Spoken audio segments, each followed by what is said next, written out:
Hi, welcome to the Toilet Paper Diaries, and it's our coronaversary special, 1 year since we went into lockdown and started the show. And to celebrate it specially, we're going to give you the history of how we began, where we're going, and how we create something that we can monetize, especially if you do it on YouTube. And it's all for you. Happy birthday! It's the Toilet Paper Diaries.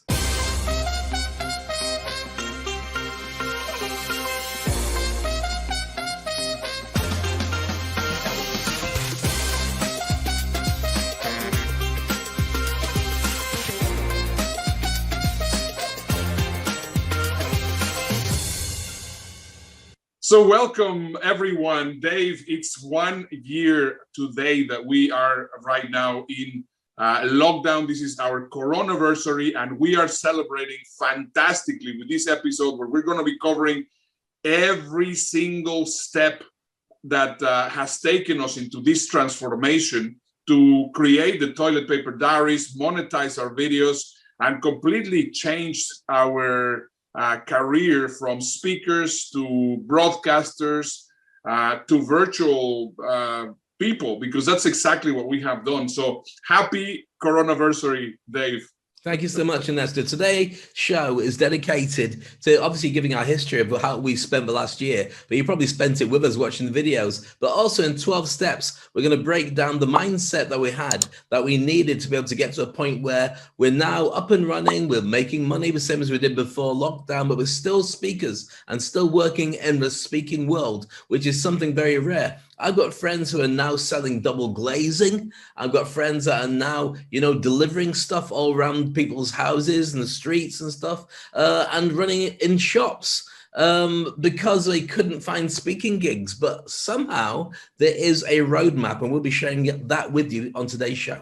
It's been an incredible experience. I mean, from the moment that we got started, we had no idea what we were doing. And right now, we have basically evolved into, we have had a virtual transformation. We have evolved from speakers to broadcasters, and we have had a tremendous change in transformation within ourselves. And I think what is going to be super interesting is that for the first time ever, we're going to be sharing with everyone how the whole thing happened. So I think it's great that we get started. And without really having too much information, we just got started exactly 1 year ago today, the 17th of March, 2020. And right now, today is 17th of March, 2021. It's spooky, isn't it? Because we sat there and we looked at it and said, well, what can we do? And you'd actually just got yourself a BeLive TV app, which allowed us to actually broadcast on Facebook. And we weren't sure how it worked and how to put the names underneath the captions and all the rest of it. And so we made a calculation that you would just go live with me in Dubai and we'd just see how we got on. We had no plan about an agenda, and we decided to make it an agenda-less show. There was no way we were going to try and sell, because people were going to go, oh my goodness, I've got to sell my stuff. We didn't want to be like that. We just wanted to be there to help people and to stop people feeling scared. Now, for everybody who went through it, then you already know what you went through. But for people in the future who get to watch this video, it was very similar to turning around and saying, world war's been declared. Are you okay? Because literally that's what it's been for last year. The world has been at war with coronavirus. Thank goodness it's been a kind of hidden war as opposed to the bombing and all the stuff. I'm not saying it didn't have a huge impact and so on. But for us, it was really a case of what should we do? Now, when we decided to make a show, you have to think about what will people want to talk about. And at that time, bizarrely enough, everybody was fighting over toilet paper. And it was running out because somebody believed, I don't know how it started, that you'd be using, I don't know, your socks for poop. And so we decided, right, why don't we call it the Toilet Paper Diaries? And it stuck, just like your sock would have done. And the name continued now for a whole year. And it doesn't really make much sense why it's called the Toilet Paper Diaries a year later, but it does to us. Yeah, well, we tried to change it actually afterwards, and we created the fast forward show, which we're going to be talking about in a moment. We only did 8 episodes because suddenly, I mean, the branding fell, and we had a ton of people that actually stopped watching it. So then we came back to the Toilet Paper Diaries, and I mean, it has been the Toilet Paper Diaries since, and somehow, for some reason, it's something that people remember. So, I mean, that I think is a lesson in branding. No, even if the branding is weird and ridiculous, we still people keep with remember. it.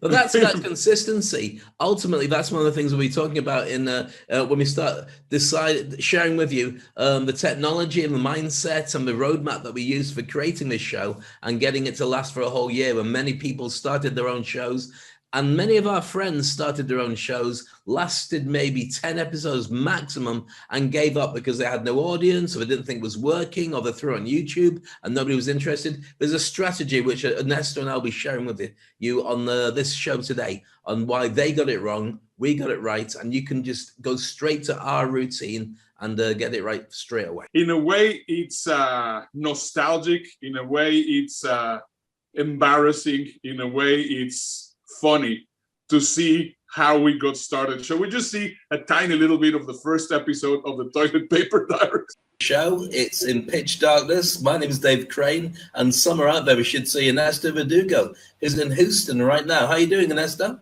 Hi, Dave. How are you? Great to see you on our first episode of the Toilet Paper Diaries.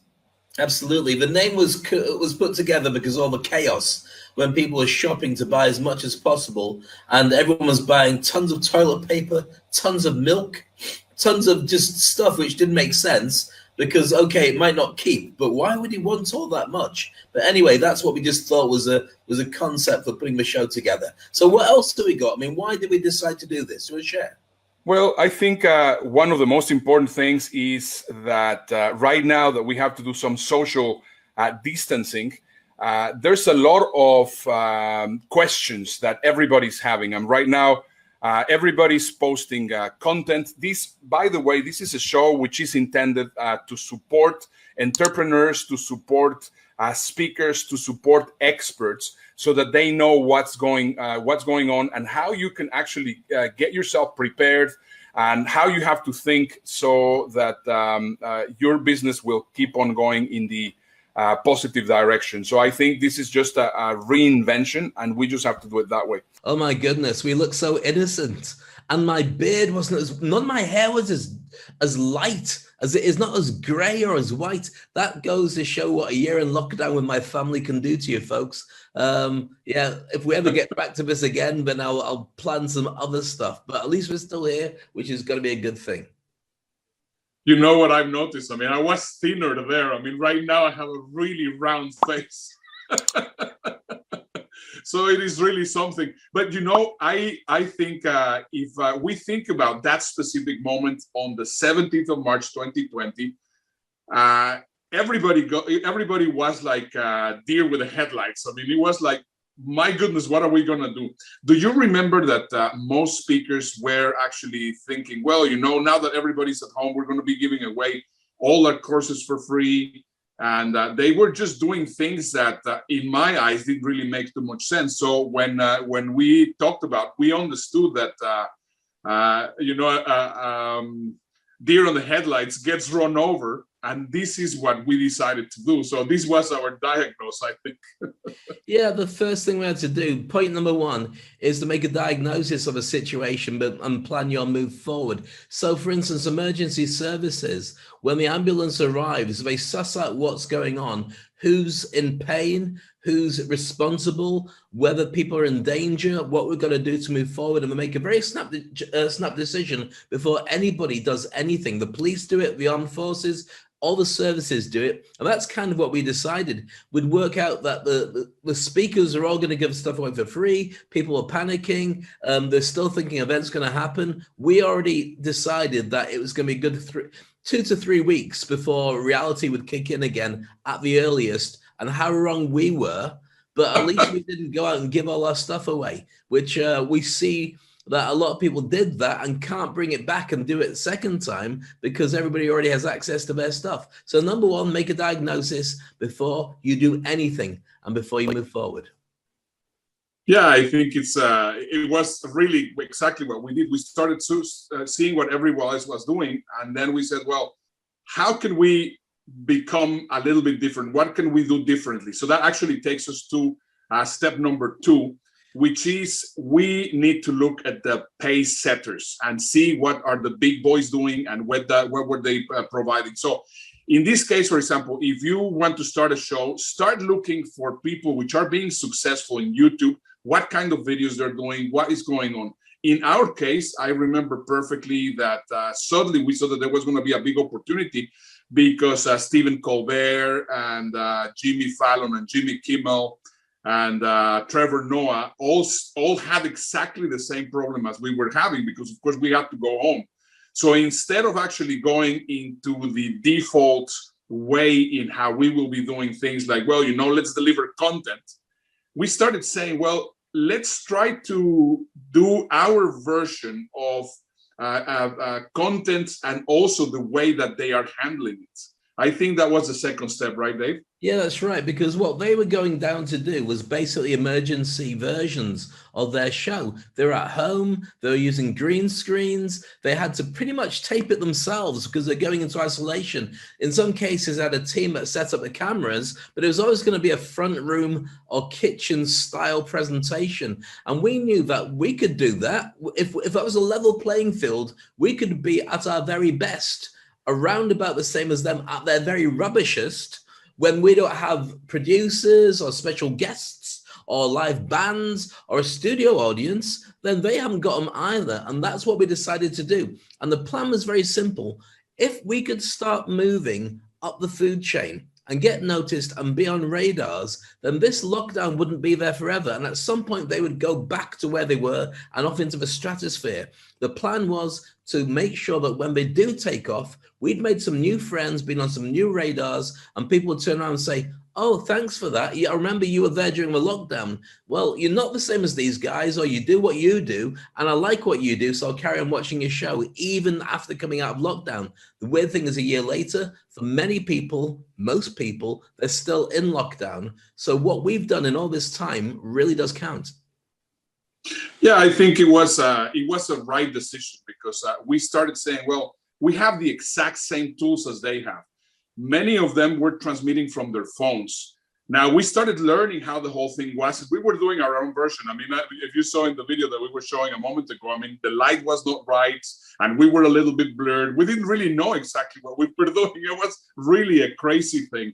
Now, what we started also seeing was that many people were going into the direction of doing interviews. And suddenly we said, well, this story of the interviews, if you will have, I mean, some great celebrities there in your show, that's great. But the problem whenever you're doing interviews in this kind of shows is that the guests are not really the best interviewees that you can imagine. So of course that just brings another big challenge. So we said, well, what about if we make this show a little bit like if it is a news show? Because right now everybody wants to know what's going on in everybody's country. And then what happens is that we started connecting with the big people in the industry that we knew. I mean, in the speaking industry, or we had a ton of different people that were doing great work prior to the pandemic. And then we asked them to be reporters, field reporters. So when we get back to normality, which we will do, you'll be even better prepared to make an even greater impact on the world around you and be even more successful in the PC or post-COVID-19 world. I'm just going to go and stare at my fridge for the 5th time this morning. And as we always used to say back in the day of any report, John Briggs for the Toilet Paper Diaries in Buckinghamshire. Back to you in the studio. And we got some amazing people coming in. We had legends, we had conference organizers, we had sheikhs, we had royals. We had almost everybody that we had by the end of our first 50 episodes was a decision maker or a speaker or one of those names that you'd go to a conference because they were on the top of the bill. When we did our 50th episode, we had 25 huge names all coming into the show. It was just incredible. And we were envy of so many people in the speaking world purely because they're all going, how did you do that? Well, and we said, well, what else are these people going to do? They're going to come and say hi. It's a gig. And what I really liked about this, having them I mean, just talking about every single thing that was happening on their place, was that we didn't really have to build their brand or anything like that, but they were actually working towards making the show better. So I think as a learning point of what you possibly would like to do is, how can you involve big celebrities so that you can also raise the awareness of your show without you completely turning around the tables and making the person the absolute star of the show. So what happened here, and this is what I thought it was very interesting, is they were contributors to the show instead of actually being the celebrities in the show. That was quite interesting, I think. And one of the keys to doing this, of course, and by the time we got to our 50th episode, was consistency. Everybody who thought we were going to disappear eventually had to go, you know what, 50 days on the trot, we want to jump in as part of that, because we realized something very special had been done. So here's what I would say, point number 4, is find a winning formula, which is evolving and changing. Even as we speak, we still evolve it, but then rinse it and repeat it. Keep doing it until you find a reason to make it upgraded. Otherwise, stay with something that's working. So you're going to look at the numbers, going to see the traction you're getting, seeing how many people are responding, the comments that you get, how many people tune in or don't tune in or watch the replays. Just taking that as a benchmark for whether it's working or not. And if it's not working, throw it out, start again, because there are no rules. And at this stage, you're not getting paid. Yeah, so we have a look at just one single segment of what happened on episode 50. That was I mean, I have to say, I still remember that day like if it was yesterday. It was such a special episode. We have really been growing the buzz, and what it was very interesting was that every time that we went live, we started with 1 or 2 people watching. Suddenly, I mean, it got to a point that we were watching on a daily basis. We were having 1,000 plus people watching the show live with us, which right now, I mean, it's almost impossible to get, because at that time everybody was at home. But let's just have a look at a short segment of the 50th episode of the Toilet Paper Diaries. If they would have told you 3 months ago that you were going to be running an international web TV show, and we were going to call about it was going to be called after toilet paper, and then the next thing was that geniuses, royalty, celebrities, and a lot of amazing people were going to be following it, would you have believed it? I would never have believed it, Ernesto. It's a crazy idea. I mean, if anyone said to me we're going to be doing a show where we've got people like Steve Jobs' mentor, we've got the biggest names in HR. As you mentioned, some of the top women empowerment speakers on the planet. We've got internet gurus. We've got digital experts. We've got everybody we've got like 25 plus guests on this show. And every single one of them alone on a show would be a wow. And that's what I can't believe. It's spectacular. And that is just today. Throughout the 50 days, we have 109 contributors. We created 43 hours, 23 minutes of content without these ones. That's incredible. And you know what my favorite bit of it was? When you start to speak, you are a gem. You speaking has made my life very happy. Oh, yes. Oh, wow. So many memories. Brings it all back, and it's quite nostalgic. And especially when you consider that 50 episodes and 50 days after we started, 17th of March, that only takes us into what? End of April? So that's 50 episodes, Ernesto. 1st or 2nd of May. Okay, but around about that time, still got so much to go. And the key to after that point is once we realized that we were starting to become virtual broadcasters and not speakers, we had to think completely differently about the medium. We're not going to be talking to live audiences. You're going to be talking to CNN-style presenting audiences, and they're going to expect a completely different thing from you.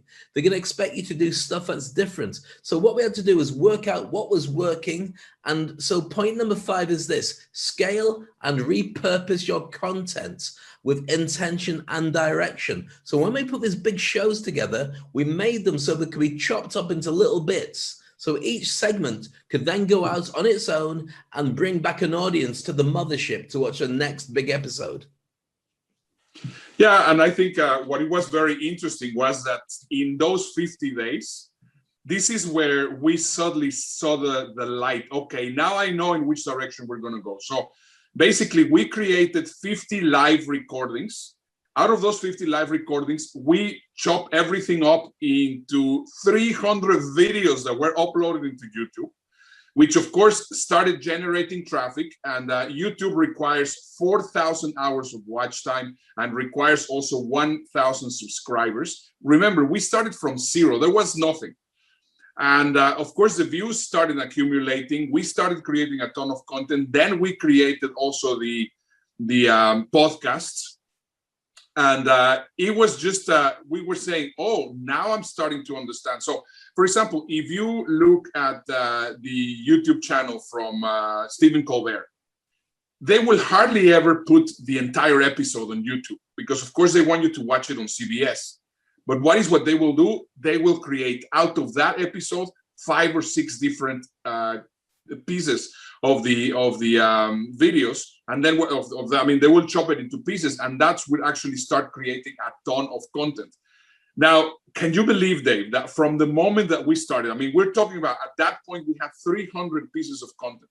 Right now, we are getting close to 900 pieces of content that we have created from doing these episodes. It's insane. That's amazing. But I remember that, I mean, I don't know if people know about the actual figures that you need to do to be able to monetize on YouTube. Do you want to share that with us, Ernesto? Yeah, well, as I was mentioning, you need 4,000 view hours. I mean, watch time from people. That's actually the most important thing that you require in YouTube. And right now, the shows, I mean, we just uploaded the previous episode, the episode 90 has been there on the platform in YouTube for 4 or 5 days, and well, it's almost a week exactly. No, because I uploaded it the next day. So 4 or 5 days, and it has now 500 and something views. But what is more important, it's not the views, but most importantly, what is very important is the watch time. Right now, because we have the right formula, we know that people are watching over 60% of the show.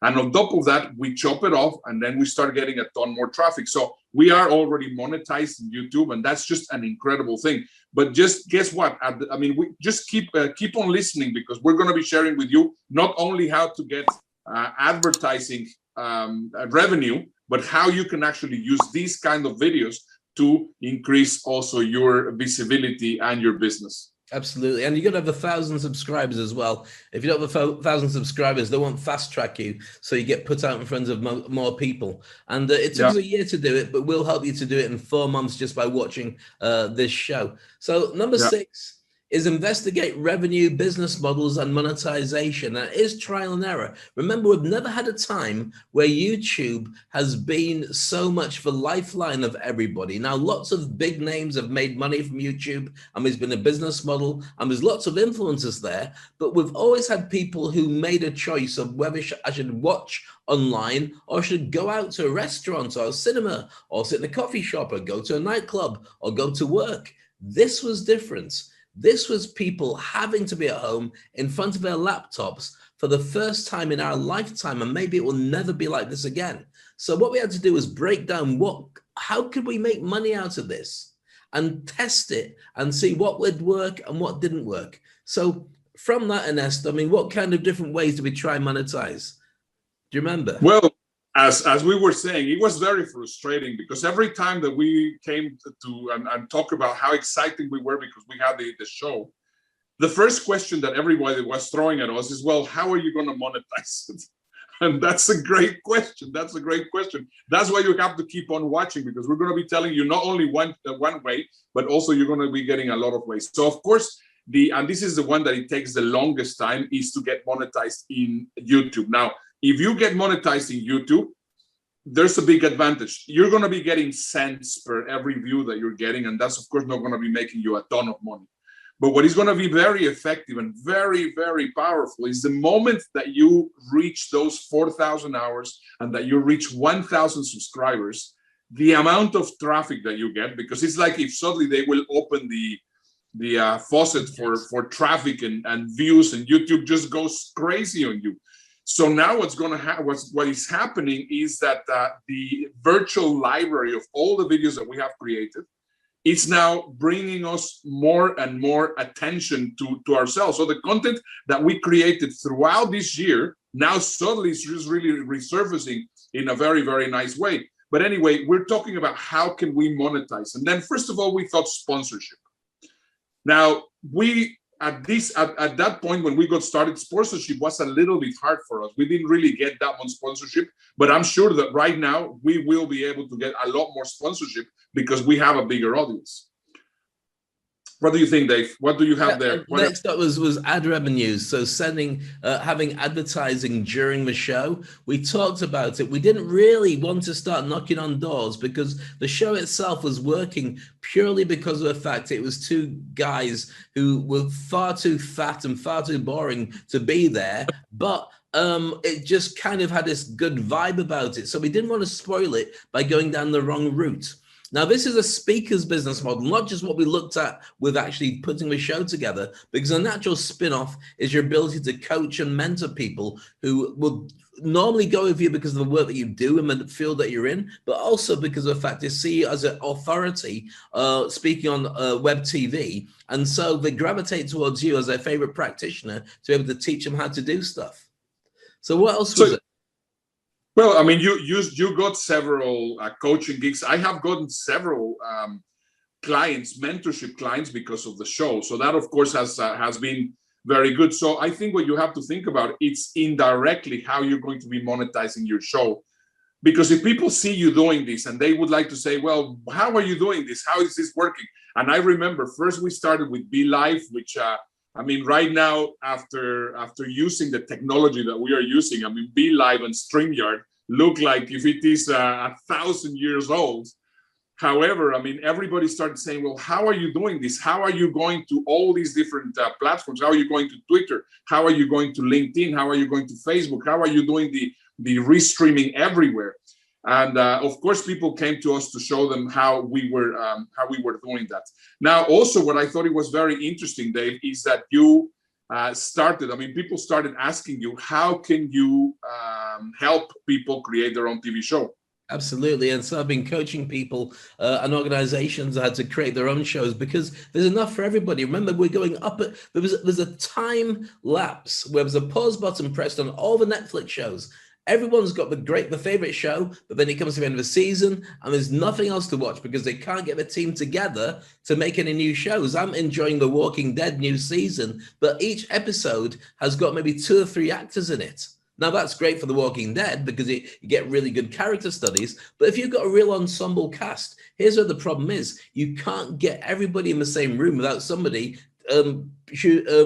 being positive, in which case I have to shut the whole thing down. So we knew that creating your own show and creating that niche and that relationship with the audience, doesn't matter how niche you are, would be a brilliant way of doing it. Now, one of the keys to this is remembering that we were hoping that by the end of the pandemic, that being able to go back to doing live speaking gigs would be a thing. But meanwhile, there would be a need for all the companies that had staff that were stuck in lockdown around the world to get a virtual motivational speaker to do work with them. And I actually remember doing my very first virtual speaker with a Lara Croft style avatar of myself running about in a virtual playground and doing, it was like a TV video game, to be honest with you. I don't think they've caught on quite as much as we thought, because ultimately the relationship you have with somebody on the other side of a Zoom call or a Meet or a Teams is what really drives people to want to be online. Even though it's exhausting, it's still contact with another human being. Yeah, and as you were mentioning the other day, I mean, right now, many of the gigs, I mean, Dubai is one of the privileged places where there's been now real gigs. And the reason why they levitate to you is because you're there, you've been there. So this is a very important point for you guys to know. I mean, right now, honestly, we are in a complete virtual economy.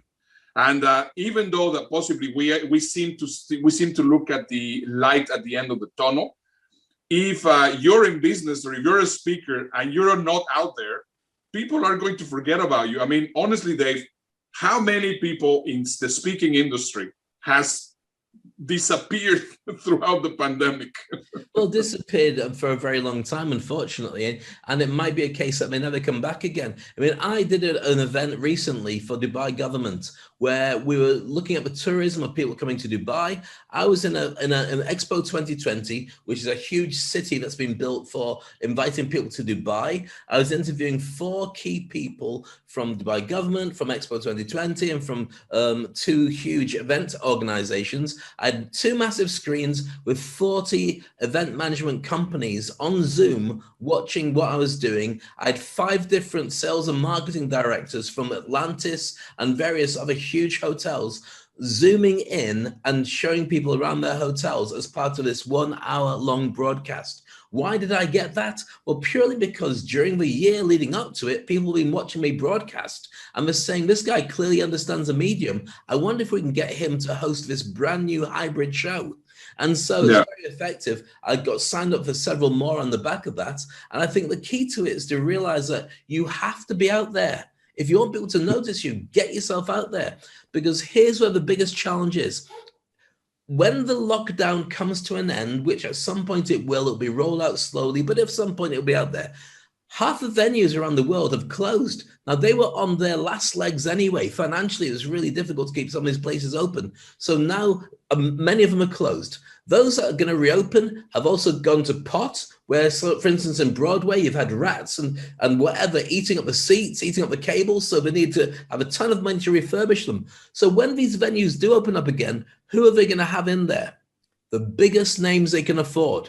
There's no room now for experimental gigs and let's see how you get on. They're going to go for anybody they can afford. And all the big names that have been touring around the world for ages who've stopped will do anything to bring the revenue in. So you'll have small town halls with A-list names playing there just to start the economy going again. So if you haven't got your name out there and you're not doing a show, who's going to know you're there? And how are you going to get out there and make part of your learning curve on the way up? Absolutely. And for me also, I mean, for both of us, while everybody's saying, well, there's no gigs, we've been super busy doing gigs, most of them virtual. You have had the chance in Dubai to do some live gigs. But in reality, I have to say that for me, and I do not know if you will agree with me, Dave, but for me, a lifeline for myself and a lifeline for my business and a lifeline for many things was actually having the show. And I think it was the best thing we could have ever done because he has changed completely the way that we're seeing things. This for us, it was a transformation experiment. And this is what we want to share with you. I mean, right now, I think the speed of change is going to go even faster because, of course, you know, it's like if you put the pressure, there's a ton of pressure. And then suddenly you release the pressure. The moment that we are one way or the other released, there's going to be so many changes. And we feel blessed that we have a presence there because I think that's exactly what you need. So you're not too late. You need to start your show. You need to be in the eye of the public because if not, you're going to really, really miss out. Absolutely. So number 7 is what I'd say. Experiment.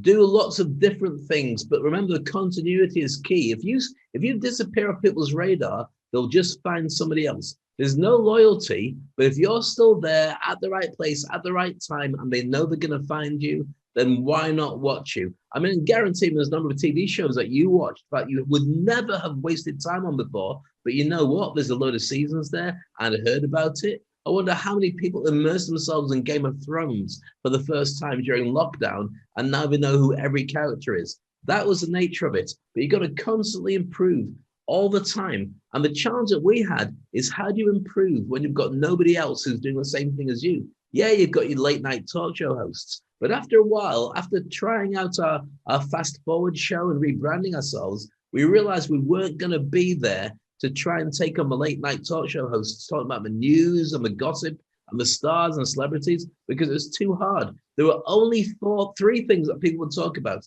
Talked about the lack of jobs, the coronavirus, and the news of Trump and Biden. That was it every single day.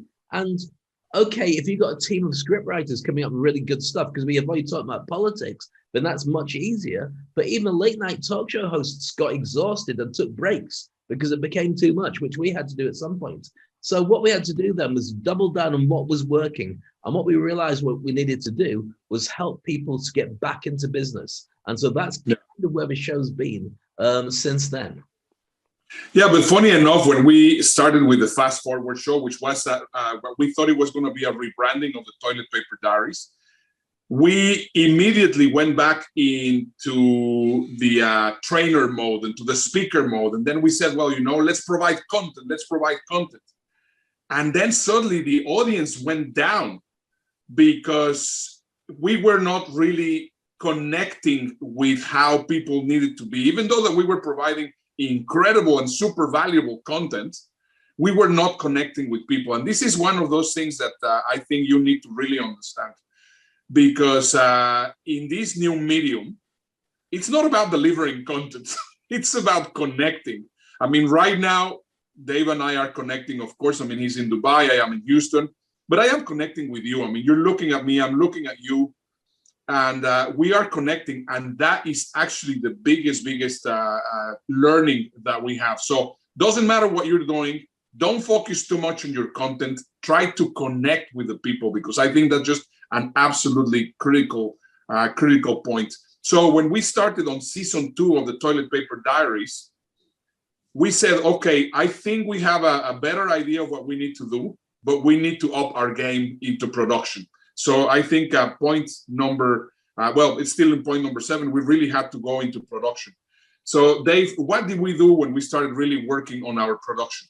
Well, we started realizing that some of the speakers around the world were getting out there and doing stuff. So the likes of Tony Robbins was laying down a trail of a huge screens and the rest of the stuff that he was doing. And we also started creating mini series. And that was the key things to it as well. Keeping a theme going for a short period of time, maybe 2-3 episodes on the same theme, so people could follow it and get as much as they possibly could. I mean, we really researched it and spent a lot of time putting these shows together. It was important to do it for free. It was important to make it as easy and accessible as we could do for everybody. And we also realized that we should make a season of it. So rather than just keep going and keep going and keep going, we got to a point where we realized around about 24 episodes, that's about right to take a break. And that's basically what we did at the end of season 2. Yeah, and well, then we went off for a little bit, and instead of continuing doing the Be Live and these kind of things, suddenly we came up with a number of different tools. And one of the things that we discovered was that you need to be changing the pace of a show all the time. So we said, well, how are the Trevor Noahs and the Stephen Colberts, what are they doing that we're not doing? And then we started seeing that they were using a lot of graphic work and they were using a lot of video work. And we did a lot of mistakes. I mean, we sometimes started using someone else's content without their permission, and we got in trouble with YouTube. And I mean, in one way, do you remember that Facebook blocked the program itself? So we, of course, learned how this was done. But the production from the season 1 to season 2 was just incredible. I mean, we did a big difference from one to the other. In fact, let's just see right now here on the screen. I mean, I'm going to put right now you're seeing here on the screen just a part of season 1, and then you can see another video here with season 2, and you can see that it is a huge difference. Absolutely, and it looks amazing there, and that was down to you with your production values, because you were doing all the heavy lifting, Ernesto. So full kudos to you with that.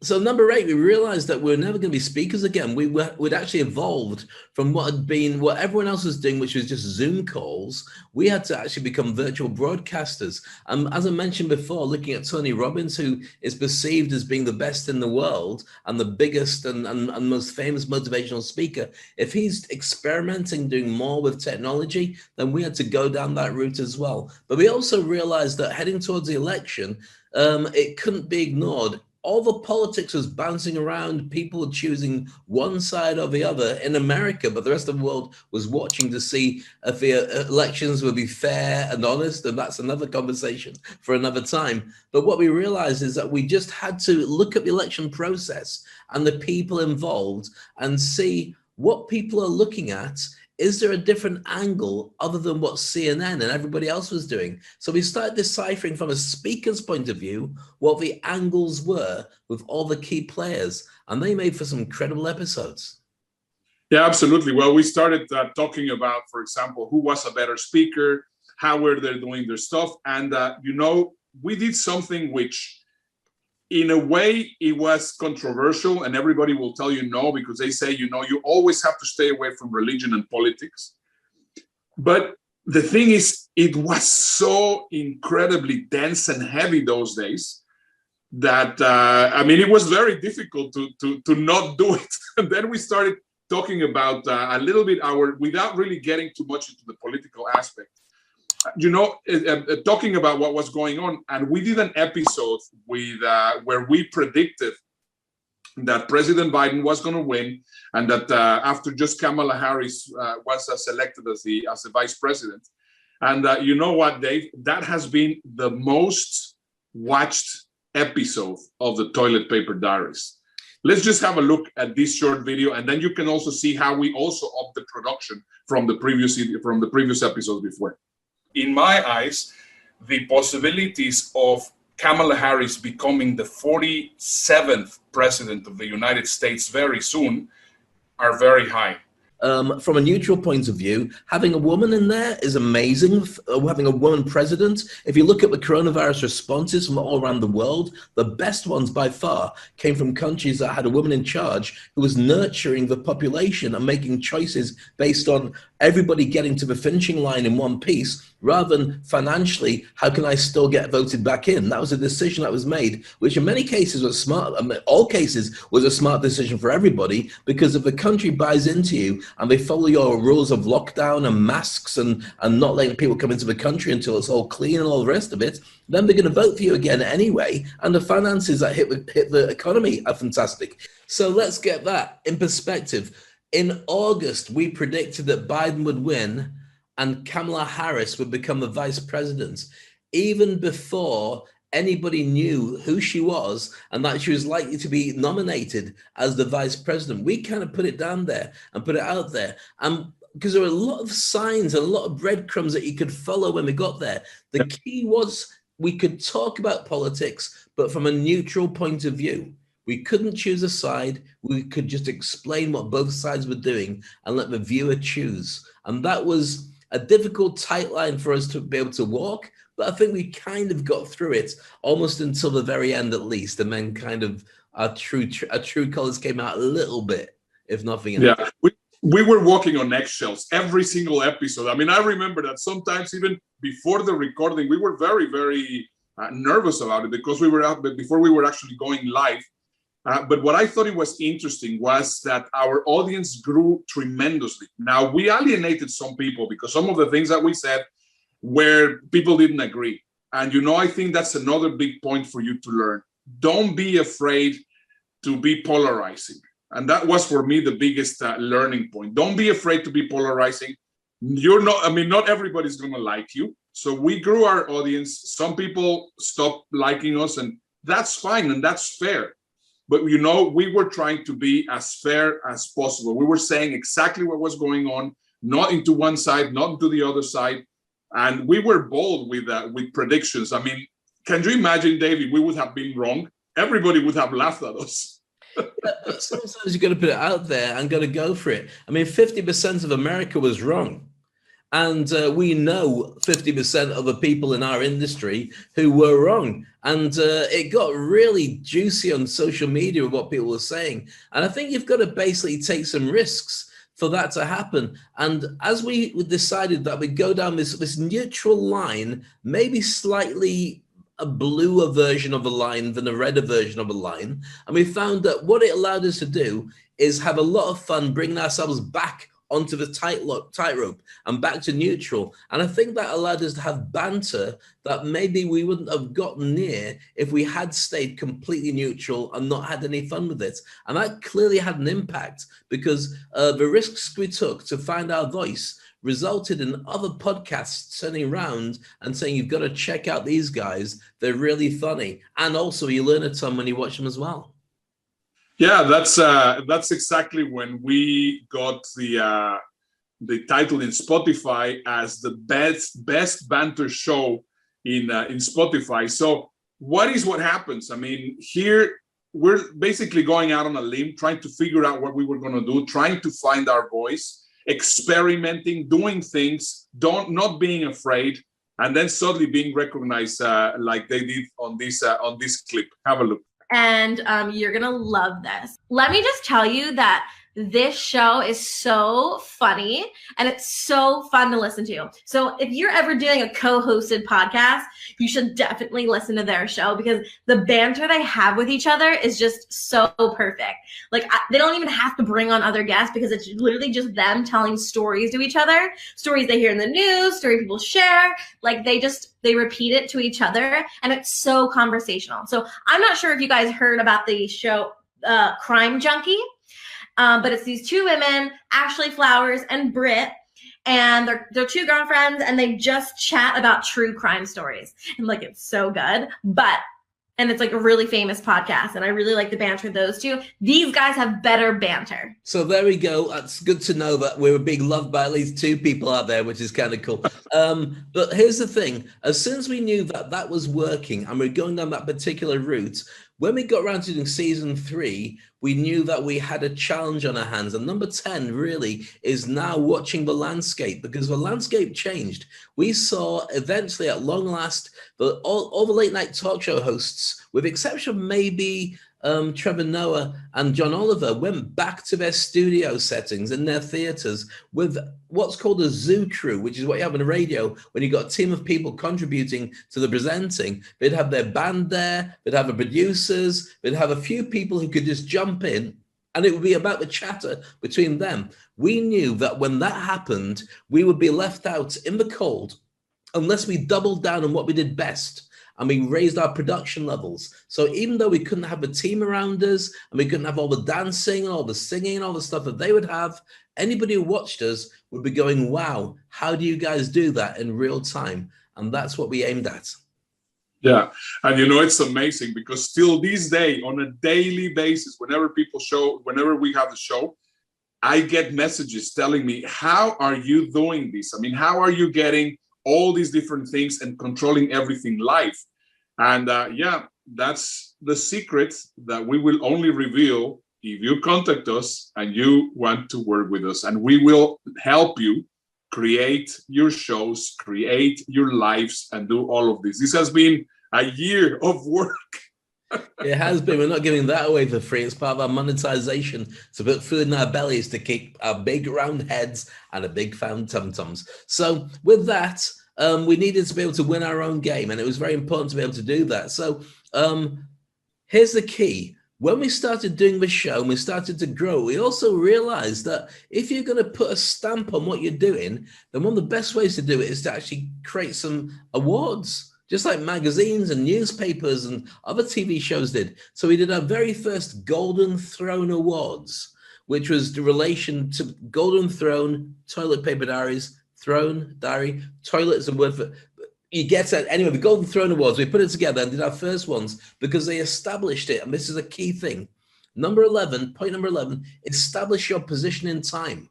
So when people look back at it, then it's nostalgia and you know who you are. Not just the fact that we look like we're wearing 70s gear all the time, but the fact that when people look back at it, it's clear from a glance where we are. The winners that we chose will always be locked into the timeline. And so when people look back, it's like a snapshot of every single element. So what else did we have to learn during that time? What would you say the other key parts of that point? Well, I mean, I think that episode that aired on December 31st, which was all the different awards, it was a great magazine, basically talking about everything that happened in 2020 and during the pandemic and everything. With that episode, we had close to 500 hours of watch time, 700 views, which of course was great for us because we knew that people were really watching this.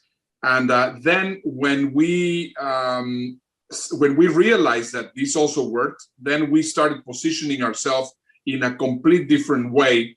And right now, one of the things that we are learning that is super important is the digital stagecraft, because that's exactly what we were doing different. Everybody that goes right now and starts doing a presentation, it's just, you know, the presentation, normally they're going to start talking about, I mean, right now, if anybody tells me, well, you're going to be speaking and you're going to be using PowerPoint, I feel PowerPoint is a tool that I love. I used to love PowerPoint in 2019, 2018.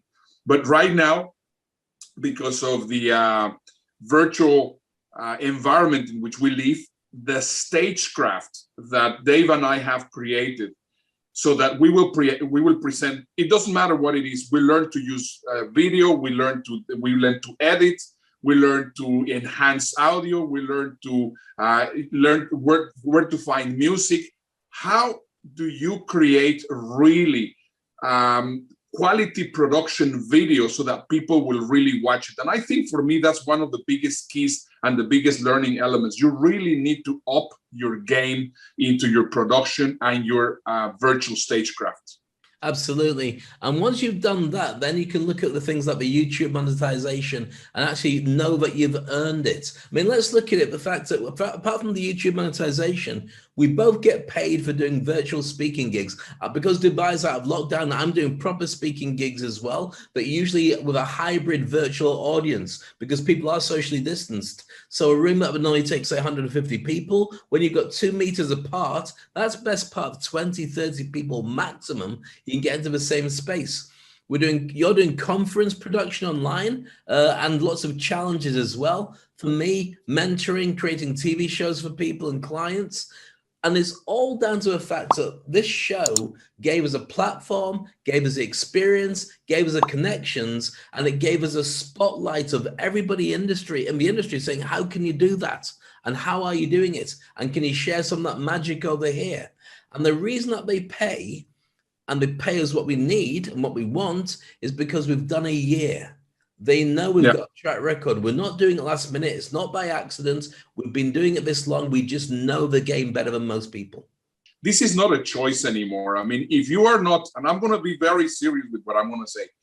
If you are not in YouTube, if you are not doing videos, if you are not doing lives, if you are not using virtual selling. In fact, there's a very interesting book that you should check out. It's actually called Virtual Selling by this guy, Jeb, whatever his name is.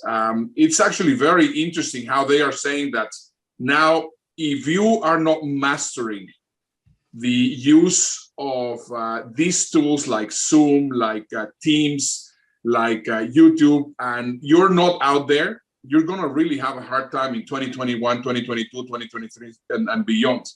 That's Jeb Blount, isn't it? Jeb Blount, Virtual Selling. Great book. Yeah. So that's why I think it's very important that you, and you know what is very interesting about this guy, that he, very similarly to us, he also said, oh my goodness, this is exactly where we need to go. And he wrote the book in 2 months.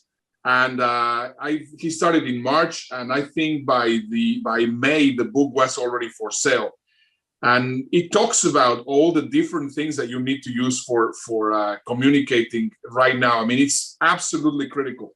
And the great thing is, even though I am not in Dubai, I know that people are watching me in Dubai. Even though that you're not in the United States, so many people know about you in the United States. So what happens is that with this new medium, you are a true international speaker or international business person. You are literally, this is the new business model for an international speaker. And you have to be an international virtual presenter or a virtual keynote speaker. You've got to be capable of sitting down and literally broadcasting to the world. And the weird bit is, if you're used to working with a live audience, and I hear it all the time from people saying to me, yeah, but it's not the same. I can't wait to get back to proper audiences. Well, here's a big challenge. First of all, until everyone's vaccinated, you won't get that amount of people into the same place. Secondly, you probably won't get that amount of people into the same place again, ever. And also, why would they want to go in and see you? Not being funny, but what is it that you bring to the table? Are you a Tony Robbins? Are you a Beyonce? Are you somebody incredibly special? The old days of turning up and hoping an audience will turn up is going to be very different. So the only way that they will get to find out who you are is if they see you online and then you're making a personal appearance and they can go and catch you in the flesh. That's what you've got to be creating. If you're not doing that, you're missing out on a huge opportunity. And if you're not doing it, somebody else will step in and take that mantle from you. So there you have it. You have now your 12 points of how we have done it. It took us 1 year. And right now, I think we are in a very privileged position because obviously we have created a ton of content. Now, my question, and this is, I would like to go back to what Dr. Phil says all the time. Well, you know, I have not been doing anything. And then Dr. Phil will say, well, how is that working for you? So I'm serious, guys. If you're in business, it doesn't matter if you're in speaking or if you're in whatever business, you need to be out there. This is the way to the future. It has to be. And if you still want to be a speaker and you still want to reach an audience and you want to be able to monetize it and get paid for it and not just make it a hobby that you used to do, then you have to be embracing online TV and online entertainment. I remember I jumped into a Clubhouse room about 2 or 3 weeks ago, and there's a gentleman there called Eric Sim who's got about 3 million followers on LinkedIn. And so everyone's stepping up and saying, oh, can I just ask you a question? You know, what do you think about this button? Will they change this? Will they do that? And so when it was my time to ask, I said, Eric, what do you think is the #1 thing that people should be aware of to be prepared for the life after lockdown? And he said they need to turn their home into a studio. They need to have a green screen. They need to understand how to do stagecraft and present with lighting and microphones and all the rest of it. Otherwise, whatever you do will have no relevance to the new economy. And I know that as he said it, and I was nodding, a ton of people were just going, oh, okay, apart from that, let's get back to the other stuff. But going back to the other stuff is a waste of everybody's time. If you're not in the game, you won't be on the platform in the future. Yeah, absolutely. Dave, we're getting to the end of the show. And I just have to say, happy Coronaversary. It's been an honor, an absolute privilege to do this show with you for 1 year, and we'll continue. We will just go further into this journey because it has been profitable. First of all, it has been a lifeline, and it has been the only way that I can connect truly with my best friend. So it's been absolutely a pleasure. And I've been drinking from this cup during most of the time, and it made no sense to have this at any point. But when Groundhog Day is every day, I can say to Ernesto, it's been an honor. Happy Coronaversary and happy Christmas, because I guarantee it's going to pop up tomorrow, or is it the day after, or the day after that? Take care. Toilet Paper Diaries. Thank you for watching, guys. See you next week. Cheers. Ladies and gentlemen, live from Houston and Dubai, we bring you the Toilet Paper Diaries with Ernesto Verdugo and Dave Crane. Hi, Dave. How are you? Great to see you on our first episode of the Toilet Paper Diaries. We're coming live from a lockdown in Houston with Ernesto Verdugo and a lockdown in Dubai with Dave Crane. You are watching the Toilet Paper Diaries. And I went into the supermarket and it was really weird. It really felt like the last days of civilization before the aliens arrived. I gotta wash my hands. I gotta wash my hands. I gotta wash my hands. So if you say, hey, there are 50 eggs hiding in the house, and if you find all 50, you will get this basket, yeah? But don't come back to mommy and daddy until you found all 50. And then hide 49 and keep one in your pocket. Oh, wow. Hang on a second. I was in my office. Wait, Miranda? He just joined. Thank you. Yes, here I am, Raymond Aaron, reporting from Toronto, Canada, live. But when we're at home, people are making really fundamental mistakes.